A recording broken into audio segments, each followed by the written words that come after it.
Hello students, welcome back to WBGSC। আজকে আমরা class 8-এর রায় Martin English question ব্যাংকের 202 নম্বর পৃষ্ঠার মডেল কোশ্চেন পেপার 14টা করব। এখানে যে তোমাদের প্যাসেজটা দেওয়া রয়েছে দ্য গ্রেট এসকেপ, তোমরা দ্য গ্রেট এসকেপ প্যাসেজটা ভালো করে পড়ে নেবে, তারপর প্রশ্ন উত্তরগুলো দেখবে।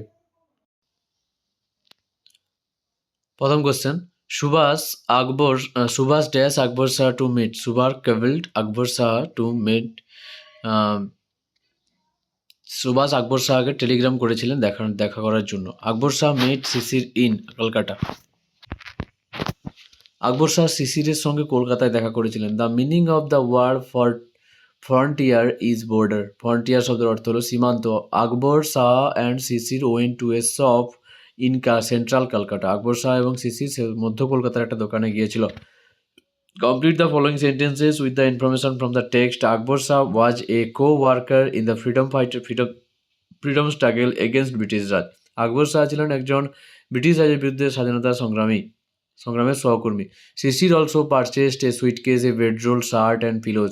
সিসি সুটকেস, বিছানার চাদর, শার্ট এবং বালিশ কিনেছিলেন। এবার অ্যান্সার দ্য ফলোয়িং কোয়েশ্চেন দেখো এখানে। Why did Sisir go to the printer shop? কেন সিসির ছাপাখানা দোকানে গিয়েছিল? Sisir went to a printer shop to order a set of calling cards that read Mohammad Ziauddin travelling inspector, the empire of the India Life Insurance Co. Private Limited. This false identity was to be used by Subhash during his journey. শিশির একটি ছাপাখানায় গিয়েছিল যেখানে তিনি Mohammad Ziauddin travelling inspector, the empire of India licence co limited লেখা কিছু visiting card বানানোর জন্য order দেন, যে এই মিথ্যা পরিচয় ব্যবহার করেই সুভাষ যাত্রা করবেন। What things were bought for Subhas disguise? কী নিয়ে আসা হয়েছিল সুভাষের ছদ্মবেশের জন্য? For Subhash disguise, Akbar Shah and Sisir bought baggy salwar trouser and black face. Sisir also purchased a suitcase, bedroll, shirt and pillows for their journey. তারপরে দেখো আনসিনটা আমরা পড়িয়ে দিচ্ছি, দেখে নাও ভালো করে। Located on the Andaman and Nicobar island, Cellular Jail stand as painful reminder of India's eventful past and unshakable struggle for independence.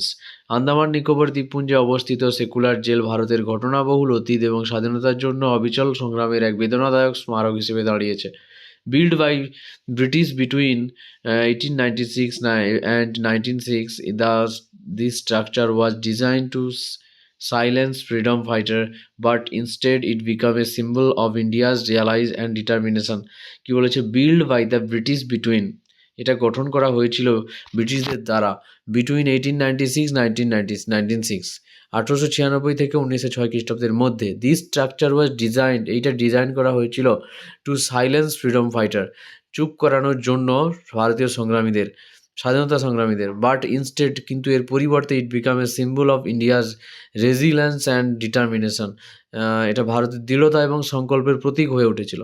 The jail's dark history is marked by inhuman condition, forced labour, unspeakable torture and solitary confinement and physical abuse. তাহলে jail dark history is marked, এই জেলের অন্ধকারময় ইতিহাস, by human conditions, অমানবিক পরিস্থিতি, forced labour, বাধ্যতামূলক শ্রম, আনস্পিকেবল torture, অকথ্য নির্যাতন, সলিটারি কনফাইনমেন্ট, একাকী কারাবাস, অ্যান্ড ফিজিক্যাল অ্যাবিউজ, শারীরিক অত্যাচারের চিহ্ন বহন করে। ডেসপাইট অফ দিজ অ্যাস্ট্রোটিক্স, এই নিষ্ঠুরতার পরেও revolutionary leader like Batukeshwar Dutt, Babarao Savarkar and Shaheed Bhagat Singh remained resolute in their quest for their freedom মতো বিপ্লবী নেতারা স্বাধীনতার সন্ধানে অবিচল ছিলেন। দ্য জেলস রেডিয়াল ডিজাইন, এই জেলের চক্রাকার নস্কা, 694 সেলস, 694টি cell, were intended to isolate prisoner, সেলে বন্দীদের একা রাখতে, ব্রেক দেয়ার উইল, তাদের আত্মাকে ধ্বংস করতে, অ্যান্ড ক্রাশ দেয়ার স্পিরিট, এবং তাদের মনোবলকে ভেঙে দিতে এবং তাদের আত্মাকে ধ্বংস করতে তৈরি করা হয়েছিল। হাউএভার উইথিন জেলস ওয়াল, তবে যাই হোক জেলের প্রাচীরের ভেতরের বাসিন্দারা বা জেলের প্রাচীরের ভেতরে the prisoner continue to fight freedom. বন্দিরা কী করতো, গোপন সভা বা প্রাচীরের ভেতরেই সেখানে যে লড়াই করতো ফ্রিডম ফাইটারের জন্য, ফ্রিডমের জন্য, স্বাধীনতার জন্য। ইউজিং সিক্রেট মিটিং, কী করে, গোপন সভা করে, কোডেড মেসেজ, সংকেত বার্তা পাঠিয়ে, অ্যান আন্ডারগ্রাউন্ড নেটওয়ার্ক, এবং গোপন নেটওয়ার্কের মাধ্যমে স্বাধীনতার জন্য লড়াই চালিয়ে গিয়েছিলেন। দে আর রিজলভ অনলি আর স্ট্রেটেন, তাদের সংকল্প আরও দৃঢ় হয়। And the cellular jail became a hub for resistant, এবং সেলুলার জেল প্রতিরোধের কেন্দ্রস্থল হয়ে দাঁড়ায়। Today the cellular jail serves as a national memorial monuments preserving the history of ইন্ডিয়ার স্ট্রাগল ফর ইন্ডিপেন্ডেন্স। আজ সেলুলার জেল একটি জাতীয় স্মারক হিসেবে কাজ করে, যা ভারতের স্বাধীনতা সংগ্রামের ইতিহাস সংরক্ষণ করে।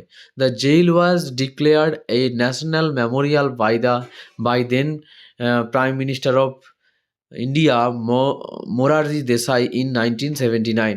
1979 সালে তৎকালীন ভারতের প্রধানমন্ত্রী মোরারজি দেশাই এই জেলকে ভারতের জাতীয় স্মারক হিসেবে ঘোষণা করেন।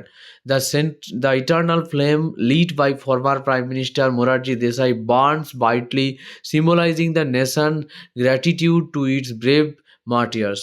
প্রাক্তন প্রধানমন্ত্রী মোরারজি দেশাইয়ের দ্বারা প্রজ্বলিত চিরন্তন শিখা উজ্জ্বলভাবে প্রজ্বলিত থাকে, যা দেশের বীর শহীদদের প্রতি জাতির কৃতজ্ঞতার প্রতীক।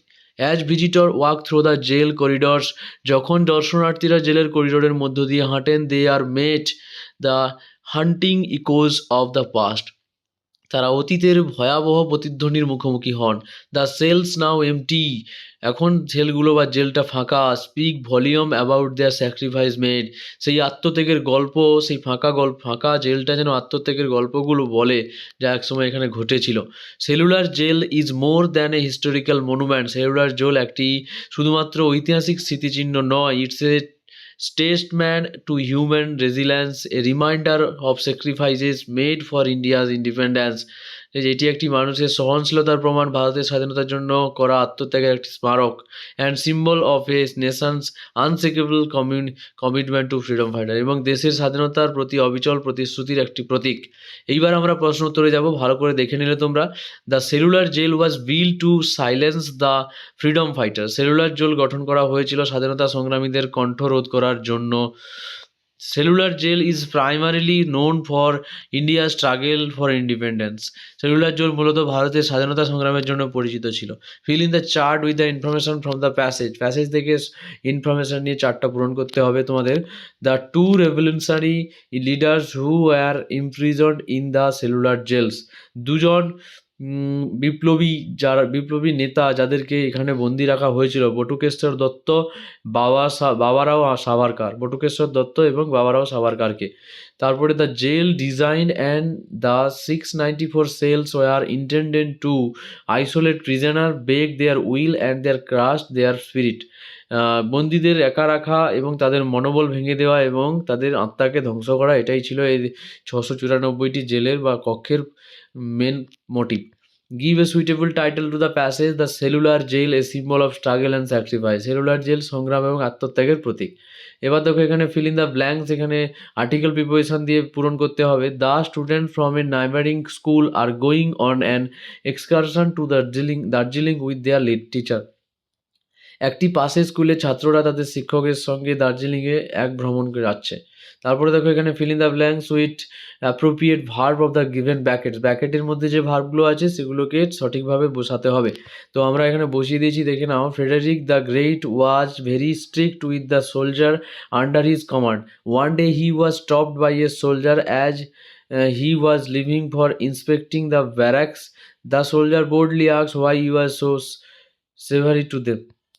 ঠিক আছে, তারপরে দেখো এখানে ডু অ্যাজ ডিরেক্টের প্রথম কোশ্চেনে কী দিয়েছে, the willow tree were reflect in the still water, এখানে বলেছে identify the phrase and state its kind, তোমাদের ফ্রেজ চিহ্নিত করতে হবে এবং এর ধরনটা উল্লেখ করতে হবে। তো প্রথমে দেখো were reflect in the still water, এটা হবে ফ্রেজ, তো এখানে নাউন ফ্রেজ হবে এটা। তারপরে his story is dash believed, এখানে কী হবে, বিলিভেবল হবে। তো প্রেফিক্স আর সাফিক্স দিয়ে তোমাকে করতে বলেছে, তো এখানে সাফিক্স দেওয়া হয়েছে believable. The little bird tried to slip through the bars of the cage, identify the infinitive to slip হবে এখানে। তারপরে দেখো দ্বিতীয় 4 নম্বর question, the package of was delivered. তো চেঞ্জ দ্য ভয়েস করে এটা প্যাসিভে আছে, অ্যাক্টিভে করতে হবে, সামওয়ান ডেলিভার্ড দ্য প্যাকেজ। তারপরে এখানে ফাইন্ড মিনিং খুঁজতে বলেছে আনসিন থেকে, the act of resisting or limiting movement, space or freedom. তো এটা কী হবে? কনফাইনমেন্ট হবে, আটক বা সীমাবদ্ধতা। যে ফ্রিডম ফাইটার বা সংগ্রামের জন্য যাদেরকে বন্দি করা হয় তাদেরকে বলা হয় people who willing sacrifice their lives for their religious and political beliefs, এটা হবে মার্টিয়ার, শহীদ। তারপরে দেখো এখানটায় তোমাদের একটা চিঠি লিখতে বলেছে, write a letter to the editor of an English daily on impacts of climate change. যে জলবায়ুর যে পরিবর্তন এটা নিয়ে অবগত করানোর জন্য একটা নিউজ পেপারের এডিটরকে তোমাকে চিঠি লিখতে হবে। তো আমি এখানে চিঠিটা লিখে দিয়েছি, তোমরা নিউজ পেপারের নাম, শহর, ডেটটা দেবে, সাবজেক্টটা এখানে দেবে, তারপর স্যার ম্যাডাম বলে এটা প্রথমে পজ করবে, তারপর এইটা পজ করবে, এখানে এখানে প্যারা করে লেখা আছে, তারপর এখান থেকে পজ করে তুলে নিয়ে তোমরা এখানে নাম, তোমার অ্যাড্রেস এবং তোমার কন্ট্যাক্ট ইনফরমেশনটা এখানে দেবে। আমি এখানে ক্লাস 8-এর বাকি ভিডিওগুলোর প্লেলিস্টটা দিয়ে রাখছি, তোমরা সেই প্লেলিস্ট থেকে আগের ভিডিওগুলো এবং পরের ভিডিওগুলো দেখতে পারো। আমাদের চ্যানেলটা ভালো লেগে থাকলে সাবস্ক্রাইব করে দিও। দেখা হচ্ছে পরের ভিডিওতে। Thank you.